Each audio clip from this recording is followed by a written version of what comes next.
दोस्तों नमस्कार, आपका हमारे चैनल में बहुत बहुत स्वागत है।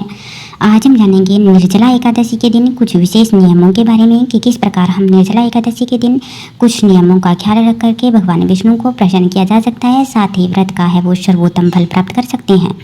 आइए जानते हैं निर्जला एकादशी के दिन कुछ व्रत नियमों का पालन करने से भगवान विष्णु के प्रसन्न होने की मान्यता है।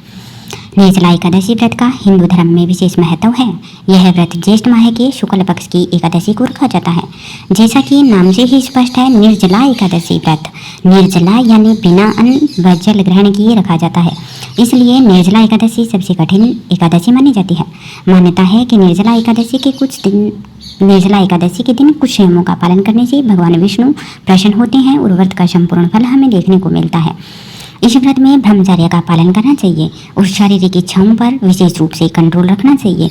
इस दिन भगवान विष्णु की विधिवत पूजा अर्चना करनी चाहिए व व्रत कथा का पाठ अवश्य ही करना चाहिए।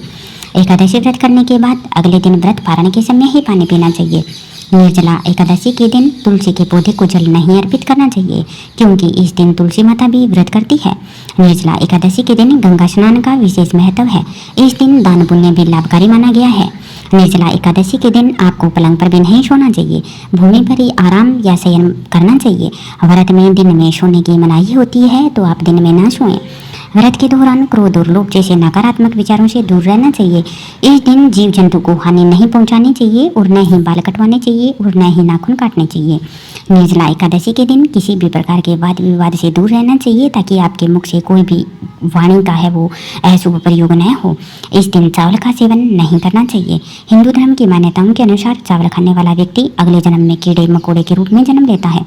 किसी भी प्रकार से नमक का सेवन नहीं करना चाहिए। नमक का सेवन करने से एकादशी व गुरु ग्रह का फल खत्म हो जाता है। भूल कर भी तुलसी को जल अर्पित नहीं करना चाहिए। 7 दिन इस दिन तुलसी को छुएं भी ना। इस दिन तुलसी माता उपवास करती है, इसलिए तुलसी माँ को लक्ष्मी का स्वरूप माना गया है। अधिक से अधिक माँ लक्ष्मी और भगवान विष्णु जी की इस दिन आराधना करें। भगवान विष्णु को भी तुलसी दल युक्त प्रसाद का भोग लगाएं।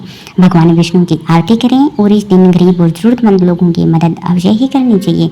इस प्रकार आप कुछ विशेष छोटे छोटे नियमों का ख्याल रख के भगवान श्री हरि विष्णु को प्रसन्न किया जा सकता है, जिससे कि आपको संपूर्ण व्रत का फल देखने को मिलता है। अगर आपको हमारी यह जानकारी अच्छी लगी हो तो हमारे चैनल को लाइक करें और सब्सक्राइब अवश्य ही करिएगा। जय श्री हरि विष्णु।